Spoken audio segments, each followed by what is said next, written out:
Hanganui je jedna od najposebnijih reka Novog Zelanda, ne samo zbog svog toka i ekološkog značaja, već i zbog jedinstvenog pravnog statusa koji odražava duboku vezu između prirode i ljudi. Izvire u planinskim oblastima centralnog dela severnog ostrva i teče ka zapadu, ulivajući se u Tasmansko more. Duž svog toka prolazi kroz šume, klisure i ruralna područja, ostajući jedna od očuvanijih velikih reka zemlje. Prirodno gledano, Hanganui je reka relativno stabilnog protoka sa očuvanim obalama i raznovrsnim staništima.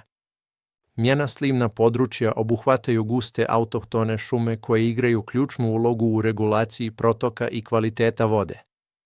Zahvaljujući tome, reka je dugo zadržala dobar ekološki status u poređenju sa drugim velikim rekama regiona. Jedna od najvažnijih karakteristika Hanganuija jeste visoka povezanost između reke i okolnog pejzaža. Šumske padine stabilizuju tlo, smanjuju eroziju i filtriraju vodu pre nego što ona dospe u reku. Ovaj prirodni štit omogućava održavanje relativno čistog vodotoka i stabilnih ekosistema. Ipak, Hanganui nije potpuno pošteđen ljudskih uticaja. Poljoprivreda u delovima sliva, naročito stočarstvo, dovela je do krčenja vegetacije i povećane erozije. Sediment koji se ispira sa padina dospeva u reku, zamućuje vodu i utiče na staništa riba i beskičmenjaka.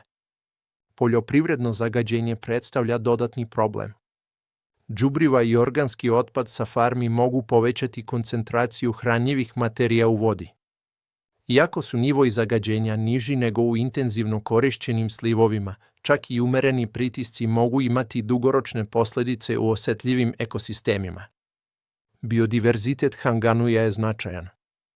Reka je stanište za brojne autohtone riblje vrste i druge vodene organizme koji zavise od čistih voda i stabilnih uslova. Očuvanost reke omogućava održavanje relativno složenih lanaca ishrane i visoku ekološku otpornost. Posebnost Hanganuija ogleda se i u njegovom kulturnom značaju. Za Maori zajednice reka nije samo prirodni resurs, već predak i živo biće. Ovakvo shvatanje prirode dovelo je do istorijske odluke da se reci dodeli pravni status koji je izjednačava sa pravnim licem. Time je formalno priznato da reka ima pravo na zaštitu i očuvanje. Ovaj pravni okvir ima duboke ekološke implikacije. Upravljanje rekom više se ne zasniva isključivo na ekonomskim interesima, već na očuvanju njenog integriteta kao celovitog sistema. Donošenje odluka mora uzeti u obzir dugoročno zdravlje reke, a ne samo kratkoročne koristi. Klimatske promjene predstavljaju novi izazov za Hanganui. Promjene u režimu padavina i povećanje temperature mogu uticati na protok, stabilnost obala i kvalitet vode. Čak i dobro očuvani sistemi postaju ranjivi kada se suoče sa globalnim klimatskim pritiscima. Uprkos relativno dobrom stanju, Hanganui zahteva stalnu pažnju.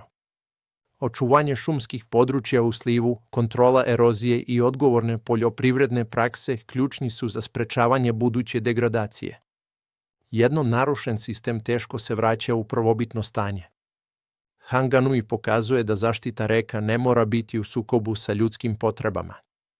Naprotiv, dugoročna stabilnost prirodnih sistema obezbeđuje sigurnost i ljudskim zajednicama koje od njih zavise. Ova reka je primjer kako se ekološki i kulturni pristupi mogu spojiti u jedinstven model upravljanja. Kada se reka posmatra kao živi sistem, a ne kao kanal za vodu, donose se drugačije i odgovornije odluke. Ako se Hanganui nastavi štititi kroz integrisano upravljanje, on može ostati jedna od najzdravijih velikih reka Novog Zelanda. Ako se, međutim, pritisci pojačaju bez adekvatnih ograničenja, čak i ovaj relativno očuvan sistem može biti ugrožen. Sudbina Hanganuija pokazuje da budućnost reka ne zavisi samo od tehnologije i propisa, već i od načina na koji društvo razume svoju povezanost sa prirodom. Kada se reka poštuje kao deo zajednice, a ne samo kao resurs, otvara se prostor za istinski održiv odnos između čoveka i vode.